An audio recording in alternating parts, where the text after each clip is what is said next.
Thank you, Nish. Thank you, Roy. Thank the young lady, too, because I didn't get her name, unfortunately. Congratulations to both the students. Good job, already well done, and good future prospects for help our industry. Okay, we're down to the count.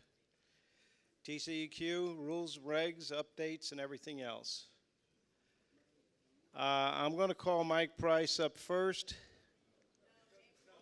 You want McCain? James? Okay, James, come on. All right. James McCain. We'll gladly turn it over to him. Thank you. I think I'm mic'd up. I thank TOWA for the opportunity to talk here. It gives us a chance to, I have a real short talk, but the intent of my talk is to kind of get the word out on what we're doing with the $10 fee in OSSF research grants. So I want to kind of go through, to lead off, I want to kind of go through the history of it. And the $10 fee, as most of y'all are aware, it's attached to every OSSF permit issued in the state. And it's been in existence since the early 1990s. I couldn't get an exact date, but it's been in existence for a long time. The way it works is the permitting authority will attach a $10 fee. They will count the number of fees they collect every month. They will report that data to TCEQ monthly. We bill them quarterly. We collect the money. It goes into some account somewhere.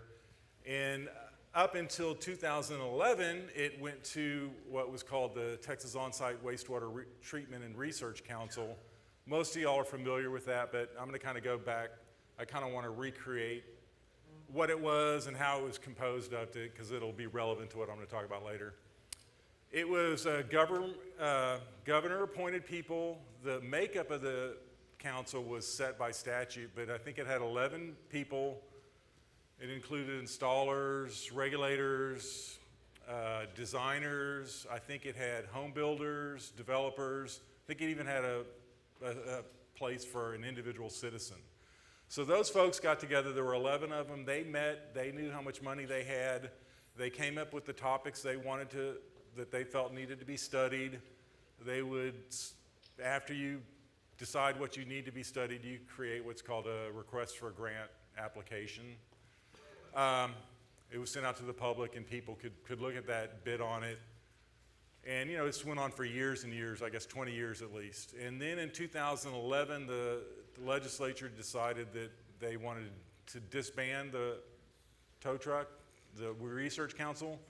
So that money has still been collected during the interim, but it wasn't until last legislative session where the legislature passed House Bill 2771. Basically, in the broad strokes, the 2771, it requires TCEQ to essentially do what the Research Council did. We're now in charge of taking that money and awarding competitive grants. And it also modified the statute to said TCEQ needs to seek the advice of relevant experts when we're coming up with topics. So, another thing it did, it added reuse as a category. Previously, it was just for wastewater treatment and disposal, but now the legislature said reuse is, as y'all already been talking about all morning, it's a topic that's coming up on Texas, and so it was added as the category we could use the money to study. Okay, basically, the number of permits, and this gets out kind of my area of expertise, it's all the financial stuff, but roughly I think the people who determine how much money we have to spend, they work off recent history. And so roughly there's 27,000 permits issued in the state every year, on-site permits. So that comes up to $270,000 in the pot. Now I'm going to say like 70,000 gets taken out by TCEQ to administer, it's to pay for the people who administer the grants. That leaves basically $200,000. That's what we're working with, $200,000 each year. So we needed to form a panel of OSSF experts. this panel was going to come up with research topics. Then once we have the topics, we need to create what's called a request for grant application. Get the word out and people can bid on those. We would get the committee back again to review all the people that had made bids, and then we would award the grants on that.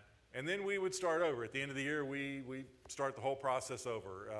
We would have another $200,000 kitty to start with, or to go on with. The function of the panel is to help TCEQ identify topics that need to be researched and review the grant applications.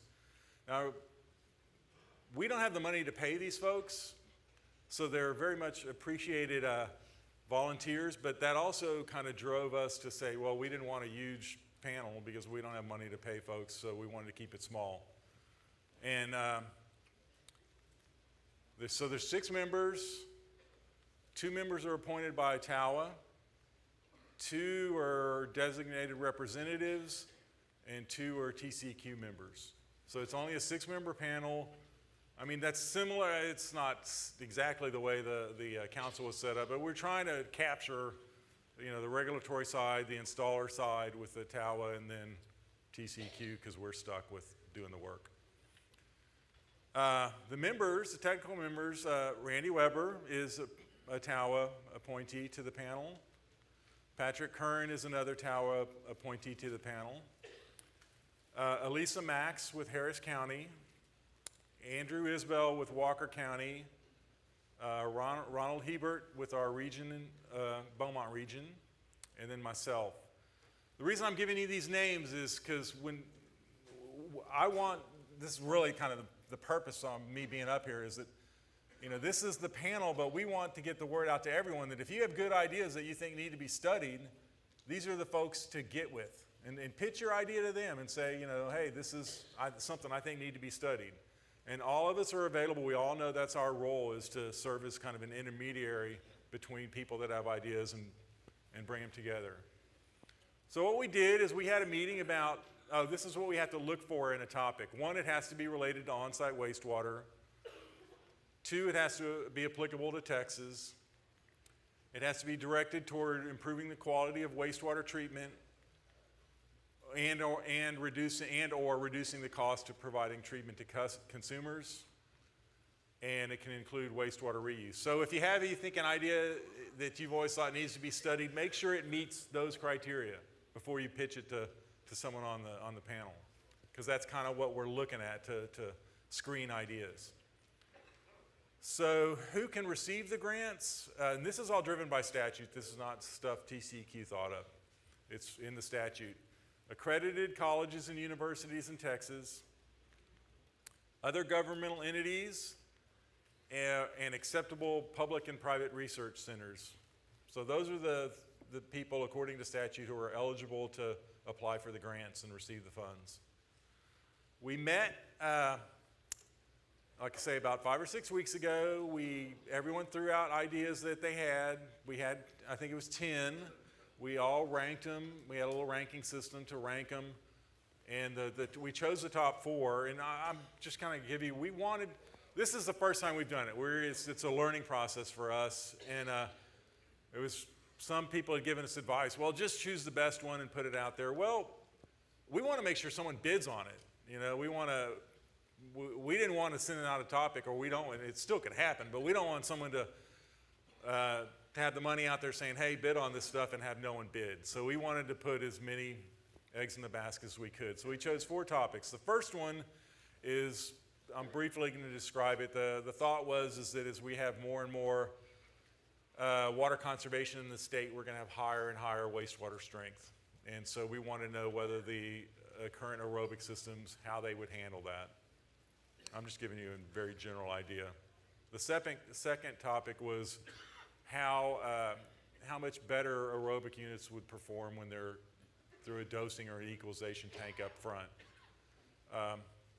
The third topic was low pressure dosing systems using the configurations where we have the holes up and we have the ability to flush the lines without really going to each turn up and doing it. We wanted an LPD system that we felt would work better and was more, had a better ability to be maintained.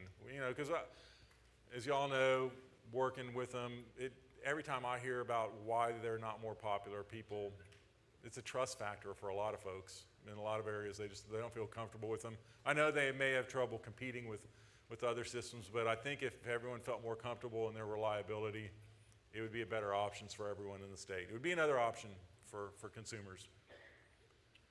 The fourth topic was treated black water from OSSFs for non-potable reuse. So this is, that's the fourth topic. You know, to take that, the whole wastewater stream, treat it to a level that it can be used for non-potable reuse. And that's pretty much, the next steps is we have to produce this request for grant application, which is not simple because me and the people working on it, we've never done it before. So it's not as simple. I think once you do it year in, year out, you'll get good at it and it'll be a lot easier.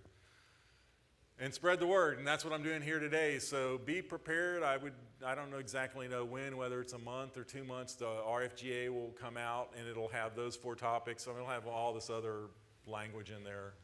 But you know, it's about those 4 topics. So if you know anyone or think of anyone that's capable or interested in this kind of study, please get the word out to them. And that's all I had. And my phone number, oh, I had it there. Yeah, my phone number was there. There's there. If you don't want to talk to any other 5 people and you just want to give me a call and pitch your idea to me. Now I'm going to give the floor to Mike Price. He has some words he wants to let everyone. James, I got one question. Oh, he has a question. Make it short. Do you have anything set up, because I don't know this addressed in the statute, are you going to be able to split the cost? Do you have the discretion? Do you have a methodology set up so you get 2 or 3? Yes. Yeah, that's a good question. Mike asked, do we have the ability to split the money between projects? And the answer to that is yes.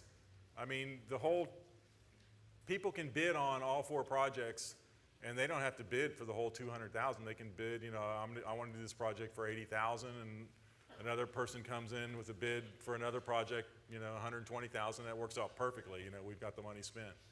But I assume we're prepared to have money carry over, and if it's a really good project and it needs to go on, I think we have the ability to maybe can fund it, you know, on a continuing basis through the succeeding years. So that's all I want to do is let all y'all know that it's out there, and I will turn it over to Mike now.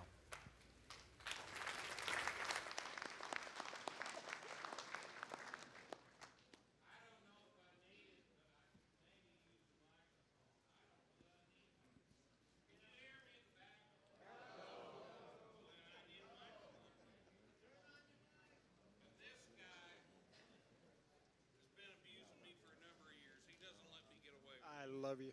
Oh, yeah.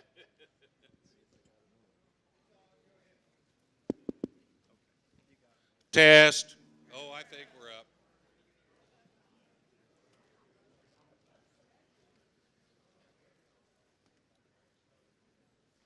Okay. I'm going to make this short and sweet. Yeah. I love you too. Yeah. I've ceded most of my time over to Miss Steiner of NSF because I want to make sure that she gets her licks and kicks in, okay? I don't know how to do this exactly, people. Guy named Wendell finally convinced me. Wendell, where are you? Are you hiding out there? Ah, there he is. Hi, Wendell.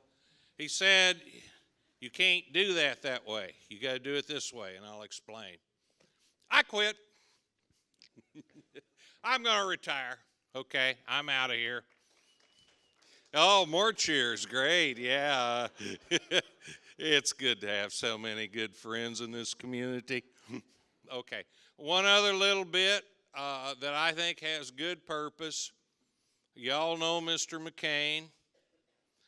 But now we have gathered somebody else for the program. And she has interesting capabilities because she's been an agent of the state previously. And she also has worked as a local DR and has worked a little bit on the commercial side. This is Tanya Mitchell. Some of you from up around DFW already know her. She's a little fireball, okay? But I want you guys to get comfortable with the idea of working with her. And whenever you can, try to dream up questions and stuff that get her and McCain into an argument. Because this keeps the program alive, okay? But at any rate, hello to Tanya Mitchell, okay? Okay, one or two more words and then I'm going to get out of the way. James used the number 27,000, and that's a darn good number. I think we've had 27,000 in the last year or two. But you know how I always put up my boring slides with the colors and the map and all of that. Last year, y'all put in 33,000 systems that are on record. So it was a good year. Okay. Now, there were 19,000 and some complaints. But I'm going to apologize for part of that because I come here and go other places, and year after year, I howl at you guys and tell you mean enforcement stuff and all of that. The apology comes with the fact that 19,000 complaints are not 19,000 complaints against installers and maintenance providers. We share the wealth. We have all kinds of complaints, and some of them are valid and some are not. Typical year gets you about 4,000 court cases, give or take. And so that's the end of the boring statistics for this year. If you see me on July 4th, you're welcome to ask any question you like. However, keep in mind that the answer will have no official value at that point. So, okay, who's up? Who you want to go? Sharon? Are you mic'd up or you need this stick? I'm mic'd up. Oh, wow, look at I really am. Randy, let me out of here. They're very technical. Thank you, Mike. It's been a good ride. Pleasure knowing you. Okay, see you, man. Okay, Sharon, get it. All right, will do. All right, I'll try to keep it short and sweet too, because they gave me 20 minutes, so I'm just going to read through these really fast. No, I'm just kidding.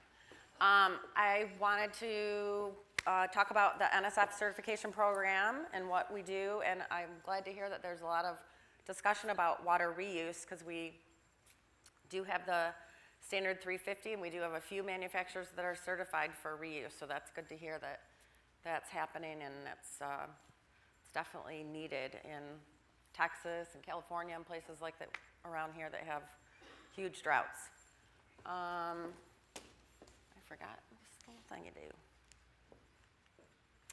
Okay, so I'm just going to talk about super quickly about NSF.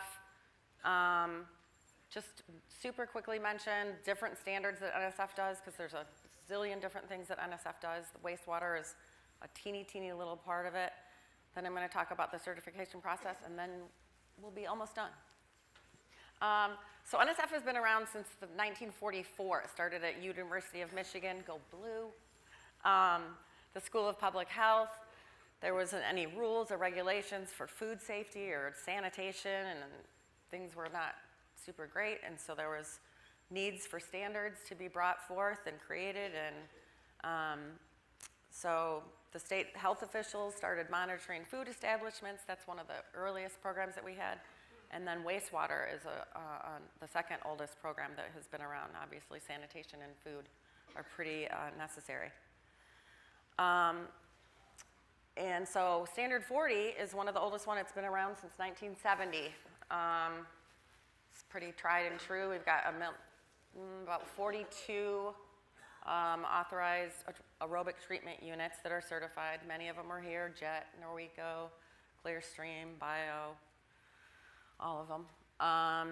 We also test compost toilets. There's 2 of those certified. Effluent filters. disinfection devices. And we have the test facility here in Waco that used to be the Baylor test site. We actually took that over in 2003, and that's where we test a lot of the ATUs are actually put in the ground and tested. And you people, the city of Waco, are nice enough to give us a few hundred gallons of your waste for us to test our systems. Apparently that's 30 million gallons that are processed a day at the wastewater plant. So, another little fun fact. 245 is the nitrogen reduction standard that came out in 2007. We have UV devices, ozone devices, the field performance testing, and then, like I mentioned, the NSF 350 just came out in 2011. So that's newer in terms of regulations, because regulations move very slowly. Anyhow, we have joint committees and groups that write the standards and vote on them, and it's a third of industry, regulators, and consumers. So we have the wastewater joint committee is 33 members. There's 11 of each of these three categories. And NSF, we have offices all over the world. That's why we're now NSF International. We do work with the FDA, EPA, World Health Organization. We test all kinds of things that you just don't know. And we have thousands of different organizations in 168 different countries. Okay, I just mentioned the water certification. So plumbing products, those all fall under standard 61. So anything that touches drinking water, your faucets, your filters, your pipes, all of those are certified. The filtration products, so all of those Pure and Brita and all the pour-through pitchers and all the little things that filter, your refrigerator filters, all of those are tested and certified by NSF. Of course, we have the wastewater stuff that you're all very familiar with. Recreation water, so that's like pools and spas. I was just reading an article about some pool that I think like a flap came open and some kid got stuck in it. So, you know, it's things like that that they are testing and making sure that drains and pumps are safe and manufactured the right way so that they're not, you know, a bad design for pools and spas. And then we have just started working on a building water health standard for Legionella. And that's kind of new. It's under development, but that's definitely happening. Okay, so I tried to put really pretty pictures in my presentation. So here is our main standards under wastewater. The ATUs, those are certified under standard 40, then those are 400 gallons all the way up to 1,500 gallons. Standard 41, like I said, is compost toilets. Don't ask me how those are tested. It's so much fun. We actually test them at NSF, and we have employees that get paid to use the toilets. It's really cool. We have components and devices. So those are things like the chlorinators, effluent filters, polylock, the chlorinator guys. UV disinfection devices and ozone devices. And like I mentioned, the nitrogen reduction, that's an add-on to the standard 40. And then those systems have to meet a 50% reduction in nitrogen in order to be certified for a 245. And then the 350, like I mentioned, is very similar to the 40 and the 245, although there's two different categories, and I'm going to talk about that in a minute. So there's the wastewater systems like biomicrobics they were just talking about a minute ago, and the students did that research with those. So there's two systems, biomicrobics and Easy Treat, that are certified for 350 for wastewater. They can take wastewater and treat it all the way to almost potable. I had a couple discussions with a few people, and they really do kill the E. coli and the fecal coliform like they were. I was glad to see those charts that those students had. And then there's the gray water system, so completely different. The gray water system is something that would be like a smaller tank or something inside your home that would take your bathing water and your laundry water, because your bathing water isn't all that dirty, your laundry water is not all that dirty. And they can treat that and use it to flush your toilet. You know what, one thing I found was so crazy? Why do we flush our toilets with drinking water? It's just insane. Anyhow, when I first came into this industry, that was one thing that really hit me, and I don't think a lot of people think about drinking water like I think the professor was saying that people just turn on your faucet and they just think drinking water's just automatically comes out, but anyhow, we all have to work and protect that. But so 350 is for water reuse, and we'll talk about that a little bit more. This is a picture of our dosing facility at the Waco site. So each one of these buckets, Mr. Jumper designed this. Thank you very much, Mr. David Jumper. Each one of these buckets goes to each one of the test sites. We have 10 test sites, and they're all plumbed separately. So we can actually, like I said, the beautiful municipal wastewater plant gives us actual wastewater for us to use to test our ATUs. And they are diverted through this dosing system. So each of the treatment systems gets tested. If it's a 500 gallon per day system, it gets 500 gallons per day of waste. Exactly. And we can have it dosed out in certain different times to simulate what you'd see in a regular household. We also have massive laboratory facilities that we can do all kinds of different testing, all of the E. coli and the BOD, TSS, all that kind of stuff. And then we can do field evaluations on individual installations. So here's our current test facilities here in Waco. We have another facility up in Buzzards Bay, Massachusetts, up in British Columbia, Ontario. There's a Canadian standard. I won't go into that very much, but they wrote a standard. They basically took NSF standard for the first 6 months, and then they put on another 6 months just to make it crazy for the Canadian people. And then they also want it in a Canadian cold climate zone, so it's crazy. And then we have a test facility in Aachen, Germany. We have a few manufacturers from European countries, and so they appreciate having to be able to test their plants over in Germany instead of having to ship them all the way over here. And we can do all of these relevant standards and testing at all of these different facilities.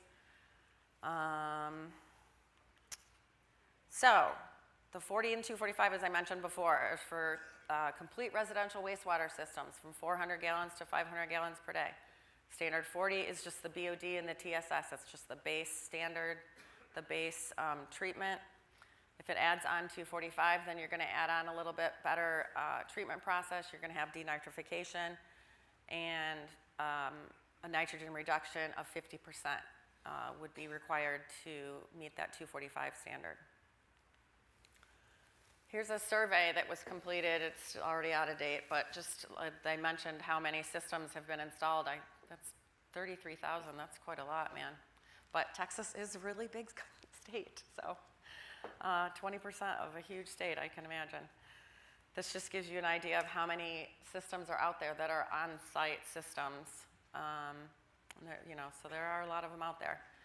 These are the states that reference Standard 40 in regulation. This information may not be entirely accurate because state regulations change all the time, and it's very, very hard for us to keep up with them, but we try. And then these are the states that require nitrogen. A lot of it has to do if they're around bodies of water, so like the Chesapeake Bay area. Florida, actually, I think we need to update that because Florida requires it around all the Everglades and the water that they have down there. So they're, nitrogen, they don't want to have nitrogen being discharged out because then they get really nasty algae blooms and it doesn't look very good. Okay, so the current wastewater standard 350, I mentioned that before. This is a chart showing how much water we actually use.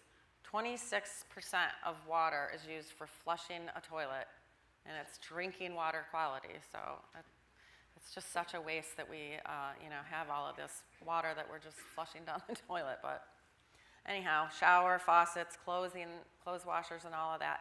So that just gives you an idea of inside a house where all of the water is coming from. And I mentioned, so we can have 350 systems that are certified for black water, and then 350 systems that are certified for gray water, and I'm going to talk about those. So here's the ones that are certified for gray water, and they're little, like I mentioned, they remind me of like a water softener. They'd be put in a house and plumbed, and they would take the shower water and the bathing water and the laundry water and treat those, and then you can flush your toilets or do irrigation with them. And so Nexus and TOWA are the two companies that are certified. Nexus is in California, obviously, and they're building houses out in California with those systems in them and plumbing them so that all the big fancy people that buy these big huge houses can claim that they have this cool gray water treatment system in them. So just an interesting tidbit. We test those with a challenge water that we made up, did research and development in our labs at NSF, and we made up the challenge water, the gray water, using all of these different ingredients, basically. So it's just a big mishmash of everything that you would use in a bathing, your shampoo and deodorant and toothpaste and all that kind of junk, and then laundry water, laundry detergent. We actually put laundry detergent and fabric softener and all these different things in it to make it simulate what you would get from a washing machine. So then here's the systems that are certified under the wastewater, the section 8.2, like I mentioned, biomicrobics and the easy treat. So they obviously, when I'm telling people, a lot of times I refer to the standard 40 as kind of the base, like the bronze medal. We just had the Olympics, so those are kind of like the bronze ones, and then the 245 is sort of the silver ones, and then the really high quality 350 ones are definitely the gold, because they're much more higher treatment, much more sophisticated. They mentioned the membranes the students were talking about. That picture in that blue box is a picture of the membranes in the biomicrobics unit. So that's what actually gets out all of the E. coli and the turbidity and really treats that water to a really clean level. This is a picture of NSF. I work in this really fancy building, and sometimes we have an annual meeting once a year, and the joint committee members come up and we talk about all the different standards and vote on all kinds of different changes, or if we need to make tweaks to any of the standards. We have test facilities, analytical laboratories that test all of the water, like the plumbing products are ones that they test the water for. They do a ton of chemical analysis, microbiologists. There's so many smart people up in that lab, it scares me. We don't let them out very often though, but that's fine. We do routine and non-routine testing on those, and we also do standard methods, so it's all like EPA methods, and they have all kinds of procedures and really strict requirements around all of those analysis.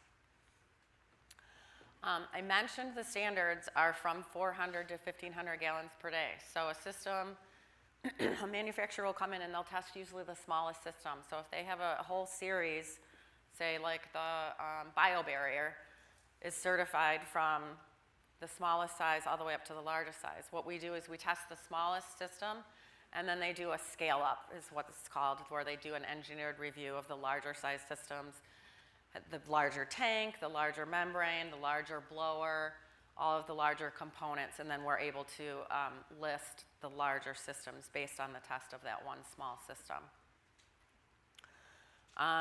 This is just kind of a process that we go through for the certification. They get facility audits every single year, and then they have ongoing audits every single year. And I know David was talking about the authorized rep audits, so I know that lots of you are probably audited for the authorized representative audits. And NSF does 4 of those per year for each listed manufacturer. And they're chosen by me and my project manager in my office, and we try not to pick on you year over year, but so that's a fun deal that I get to put out every single year and pick all the different authorized representatives for all of the different manufacturers that are certified. In Annex A, we have a lot of policy and manual requirements. So those are requirements for the marking, the testing, the auditing. NSF also handles complaints. We're always making sure our mark is used correctly because it's a registered mark. Like I said, we do the audits and we follow up on corrective actions. If anyone has complaints, they send them into NSF, and we actually do take those seriously and follow up on them. And then the manufacturers are, like I mentioned, they're audited every single year to make sure that they're not changing out blowers or changing out tanks or changing out all kinds of different things, making sure that they're still selling the system that was tested and certified. And then we do the 4 field audits of the authorized representatives. And then every 7 years, we kind of do a full review of everything and make sure that there aren't any changes that happen to the standard that would have us do some extra testing to keep them in compliance. So during the manufacturer audit, like I said, we look at the product specifications. We want to make sure they're not using a round tank if they were tested with a square tank, or vice versa, or they're not using, a blower that they're not authorized to use. They're unannounced. So our auditors go out to, Biomicrobics and Jet and Clearstream and Hoot and all of them every year unannounced. And they look at the service obligations. They have to be sold with a service policy, a 2-year service policy that contains 4 audits. So the 6-month service and maintenance contract, we require that. And then manufacturers have keep a list of all of their authorized representatives. So all of you, if your phone number, if your address changes, please let the manufacturer know so that they can let me know, so that we don't have auditors going out to a closed shop and you're not there, and then it just wastes a lot of time. So just something to keep in mind. So like I mentioned, the service obligations, they have to sell a 2-year service policy with that unit. It has to be included in the price of that initial unit, and it has to have 4 site visits. So every 6 months for 2 years, that's 4 visits. You have to offer an extended warranty, you have to have standby parts, and you have to be able to service those units within 48 hours. And that is the responsibility of the authorized representative, but it all does go back to the manufacturer, because the manufacturer is the one that holds the listing, and they're obviously the one that is, very important to them to keep that listing and to keep that in compliance, or else then they're not going to be able to sell, and that's not good. Product modifications, if the manufacturer, I had a lot of questions at my booth about different aerators or different alarm panels or different parts. We do allow modifications, and so if the manufacturer wants to use a different aerator, they just send me the blower curves and the information on that aerator, and then we have an engineering lab that does all of those reviews. Most of the time we can approve those modifications without any further testing. And we, just make sure that it still meets the qualifications of what was originally tested.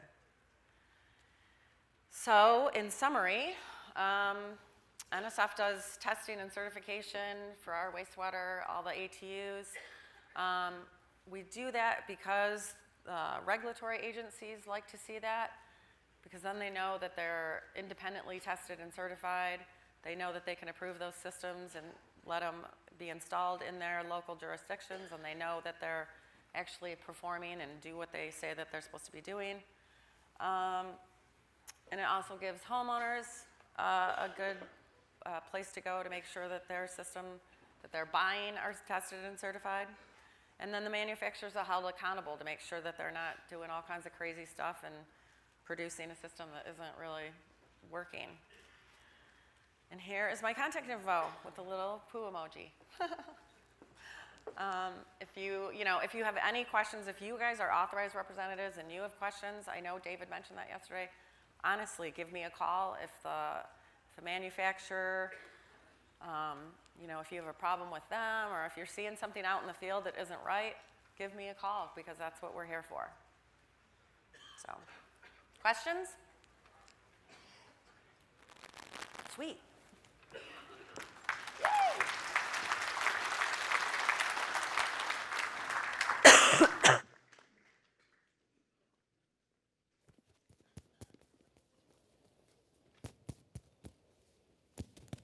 Hello.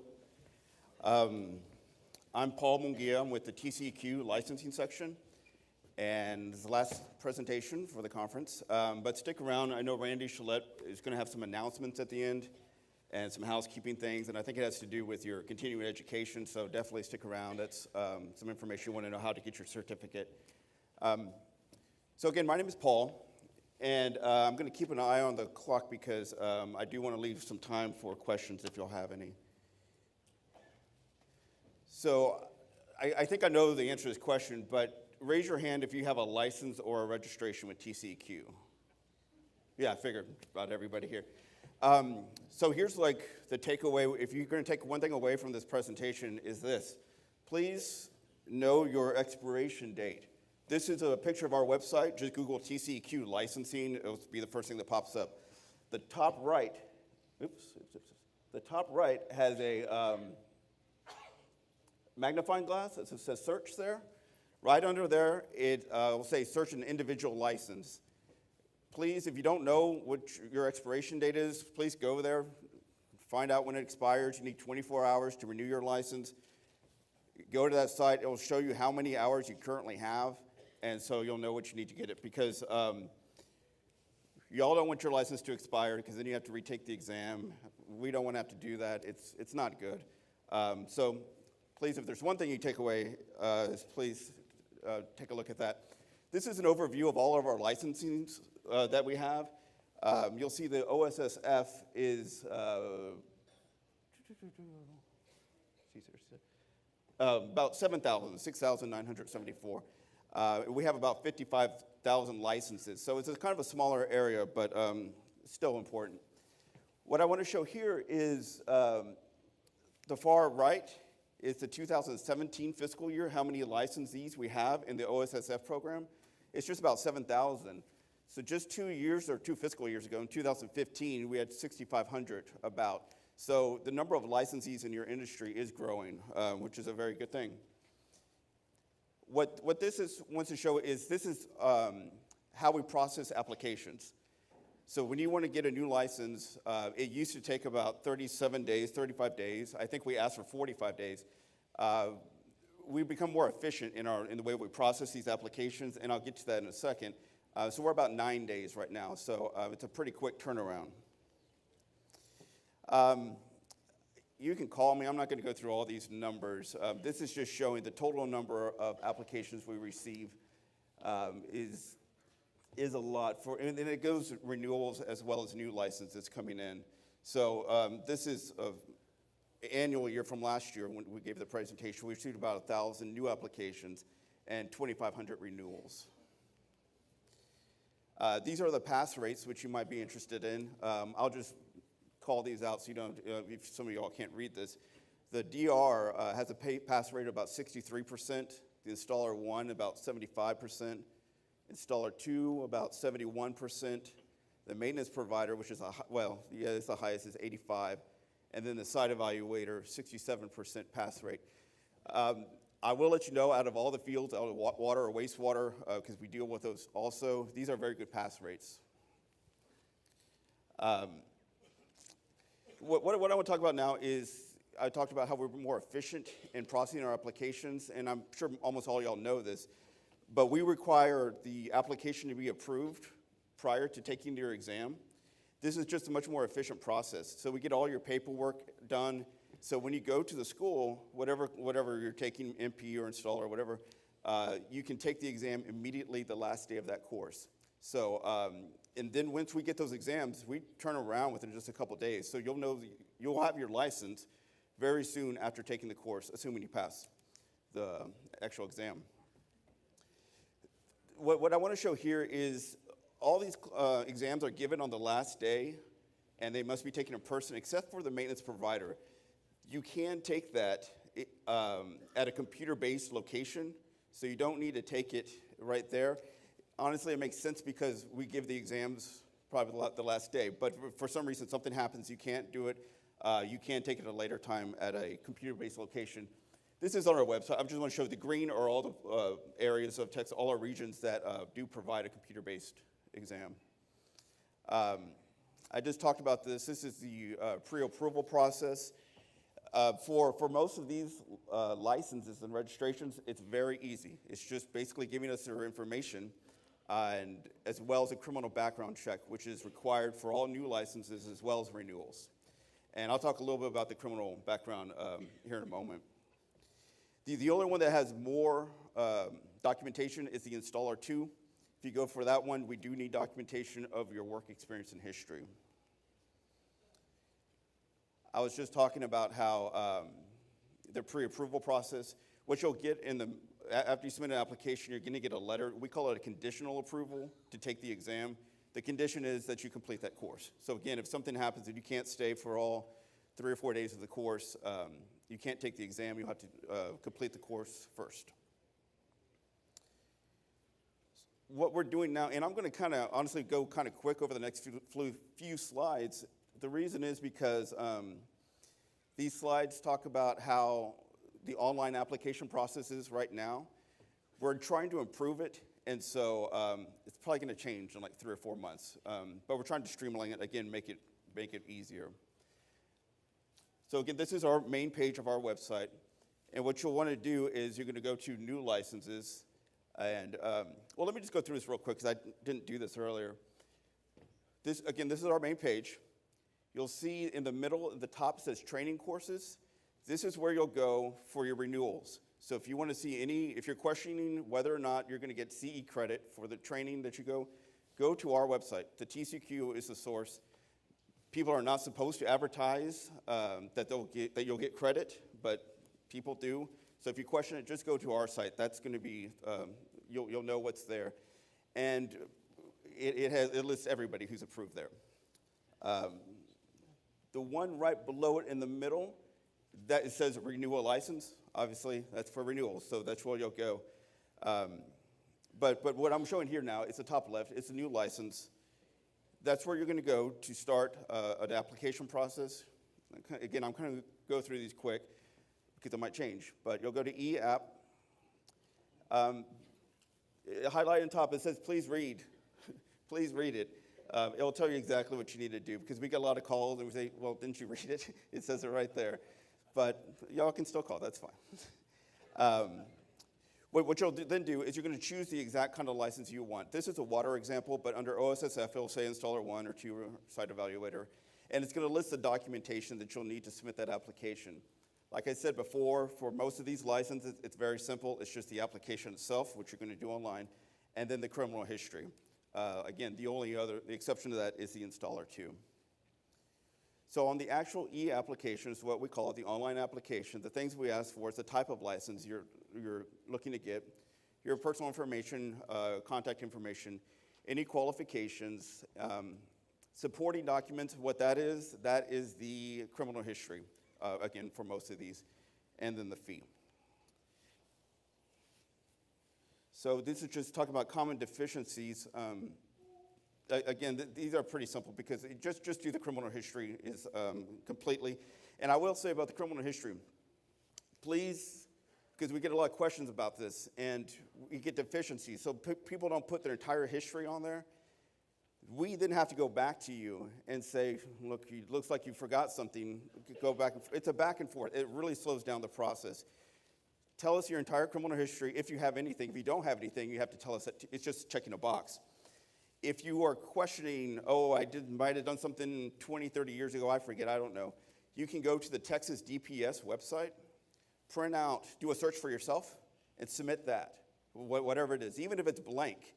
And the reason I say even if it's blank, and I don't want to get too in the weeds here, but deferrals, things that were not adjudicated, but deferred actions may or may not show up on the public site. That's okay. Just submit whatever the DPS has, and you're done. You did your part. And so when people say, I don't really remember what I did, I understand that. Just submit the DPS report, and you're done. And again, the reason I kind of want to stress that is because if you don't, it's going to really slow down the process on, and I know you want to get your applications through as quickly as possible. This is, what this picture is, it's just showing where to upload that criminal history when you actually do the online application. This is the payment, and let me just say something. I just want to keep an eye on the clock here because I do want to leave time for questions. So when you're doing an online application, it's very important. You're going to know you did it correct if you get 2 emails. One email is going to be a confirmation that your payment went through. And the reason what happens is when you go to the online application, a new window pops open. It's a secure site to take your credit card information. So that system will send you an email saying, congratulations, your payment went through. You're not done, though.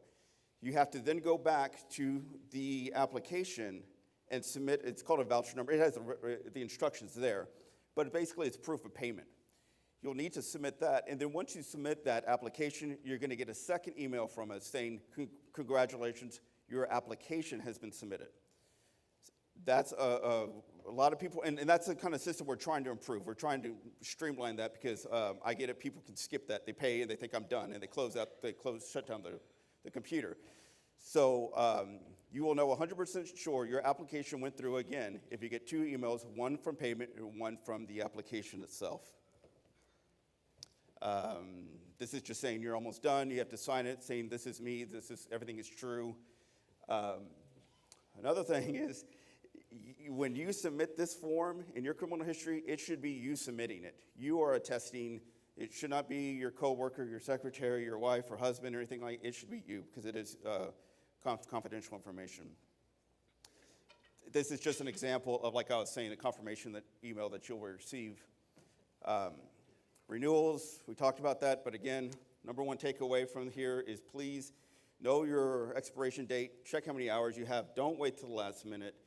You need 24 hours. You can get all those 24 hours in your first month of having it, or you can, get 8 hours, every year, however you want to do it. It doesn't matter. You just need 24 hours by your expiration date. The hours do start again. I mean, the clock starts again every time you renew. So if you get 30 hours, those 6 hours will not carry over to your next renewal period. It zeroes out because the whole idea is to get 24 hours every 3 years. And one more thing, I got a question earlier, so I just kind of want to repeat it to you. As far as online courses, you cannot repeat the exact same online course within the same renewal period. You can take other, multiple 2 or 3 different online courses within the same period, but you cannot repeat the exact same course. The reason and the thinking behind that is if you take an online course more than once, you're not really learning, there's nothing new there. It's the same material, you're seeing the same thing. Whether in a classroom environment, your fellow students might come up with different scenarios, y'all might get into a different discussion, leads them to new knowledge, and so that's important to remember as far as that goes. Some updates that's going on with us. I told you late 2018, that might be ambitious, just the way the contractors go. Improvements to our website and how to submit the application. Benefits for veterans, I'll go over that in just a second. And then there's a new House bill that got passed this last session. Really, it's for the training providers. What this House bill says is that the training provider must let you know if you're taking a core course to get a license, that that person's criminal history may prevent them from actually getting the license itself. So it's kind of letting them up front know. So if somebody has a history and they're brand new trying to get in the industry, they need to know that they may not get the license because of their criminal history. And so it's just really letting them know.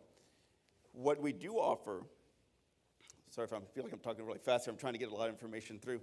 But for somebody who has never had a license before, if they want to submit a criminal history evaluation, we will evaluate their history and let them know most likely yes or most likely no. And it saves them a lot of money. If they can't even get it, then they need to maybe look for a different occupation.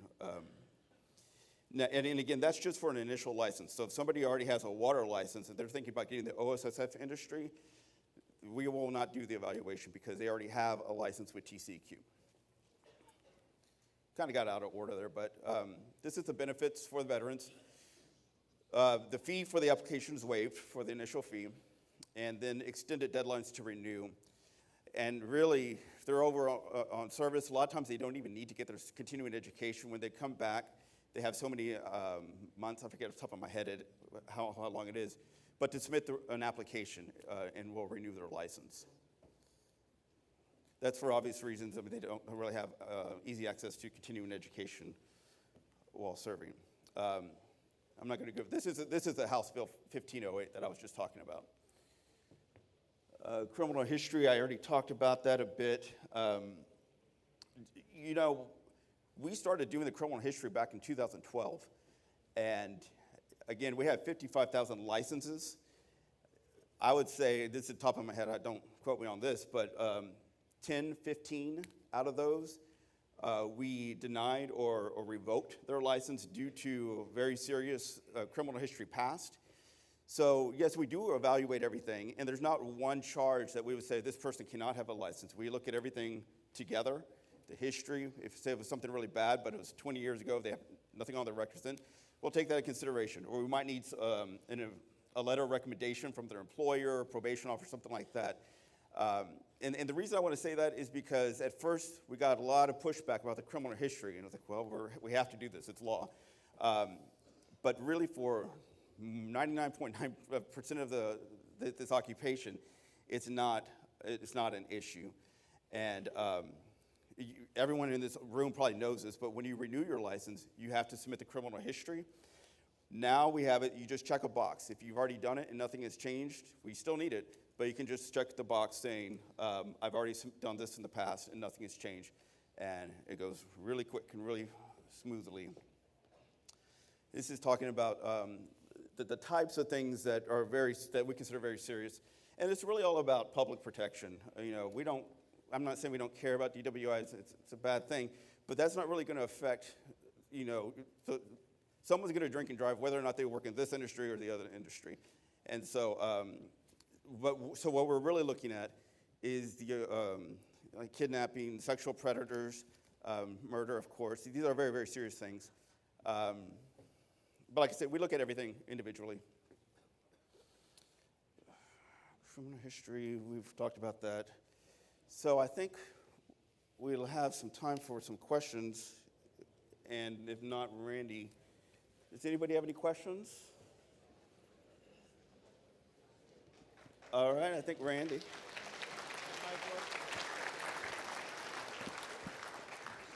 Okay. Hey, Randy, I have a question for you. Okay. Yep. Do you check history from outside the state? What I would say to that is somebody needs to give us their entire history, no matter where they're from. Thanks, sir.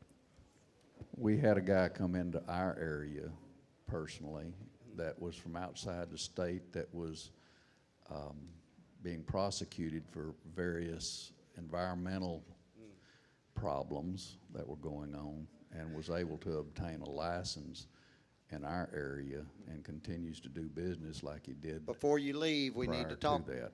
Just a minute. Yeah, I'll let Randy, I'll talk to you one-on-one. Okay, so at the end of this conference, last year, we emailed everybody their certificates. It was a little bit different than we'd done in the past. We're going to do that again, so you'll be expecting an email from TOWA with your certificate showing your number of hours. You're also going to, and I'm going to advise you to, in a few weeks, give us a couple of weeks, because we have 14 days to basically submit your hours to TCEQ. Give us that time to submit it to TCEQ, and I'm going to encourage you to go to TCEQ's website, look yourself up, make sure that those hours that you receive from TOWA on the certificate are showing up on TCEQ's website, because, you know, things happen in computer world, things go into the cloud, and sometimes they don't come out. So anyway, other than that, I really appreciate everybody's attendance, and we thank you for coming to this event. It was a good conference. Thank you. Wasn't that fun?